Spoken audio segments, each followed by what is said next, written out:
ہم نے یہ دیکھا ہے کہ قادیانی جماعت میں قادیانیوں کو چندے کے نظام میں بڑا جکڑ کے رکھا جاتا ہے۔ ماہانہ چندہ ہے، پھر اطفال کا چندہ ہے، جو اسپورٹس کا علیحدہ چندہ ہے، تحریک جدید کا ہے، وقف جدید کا ہے، یعنی چندوں کا ایک بڑا، اور غریب سے غریب قادیانی جو ہے اس سے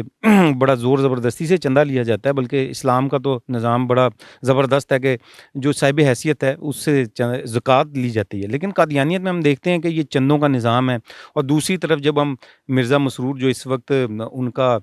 جو سربراہ ہے، اس کا بڑا شاہانہ لائف سٹائل ہے، وہ بی ایم ڈبلیوز میں پھر رہا ہے، اور ایک طرف ایک بڑا غریب قادیانی جو ہے موچی ہے مثال کے طور پہ، لیکن وہ اپنی آمدنی میں سے بھی بیچارہ چندے دینے کا پابند ہے۔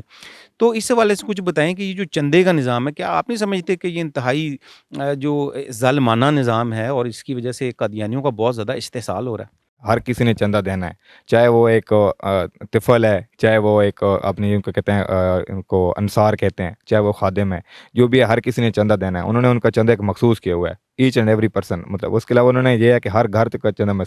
ایک طرح کا انہوں نے کیا ہوا ہے، لازم کیا ہوا ہے۔ لیکن دیکھیں اب اسلام میں یہ نہیں ہے، اب کوئی اگر صاحب استطاعت ہے یا صاحب جو رکھتا ہے، یہ اہلیت رکھتا ہے یا وہ دے سکتا ہے چندہ، وہ تو ٹھیک ہے بات، لیکن اب ہر بندے سے زبردستی چندہ لینا، اور یہ ہے کہ ان کے مخصوص ڈیٹس ہوتی ہیں، مثال کے طور پر اب یہ اب چل رہا ہے کہ نومبر کے اینڈ تک ان کا ایک سال ختم ہوگا، مثال دے رہا ہوں، تو وہ ان کے بعد اگر نہ ہو تو پھر ان کے مختلف جو ان کے پیچھے سے لوگ ہوتے ہیں وہ آتے ہیں، پھر وہ دوبارہ آ کے ایک طرح کا ان کا ذہن کو ہیپنائز کرتے ہیں، پھر دوبارہ ان کو چندوں کے بارے میں بتانا، پھر کہنا کہ یہ چندہ ضروری ہے، ایک دو واقعات بتانا چندوں سے منسوب کر کے، تو وہ ایک طرح کا اس طرح لازم قرار دیتے ہیں کہ بیچارہ غریب بھی ہے تو اس کو بھی وہ ایک بڑی مشکل سے اس نے روزی روٹی بعد میں دینی ہے، بلکہ پہلے یہ ہے کہ جماعت میں چندہ جمع کروانا ہے۔ اچھا، ہم نے یہ دیکھا ہے اکثر اوقات کہ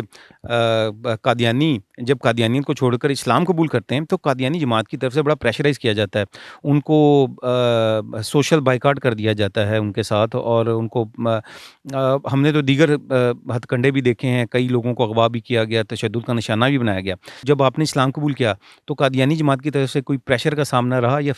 قادیانی فیملی کی جانب سے؟ یہ ہے ہاں کہ ایک امریکہ کا مجھے فون ہے امریکہ کے نمبر سے،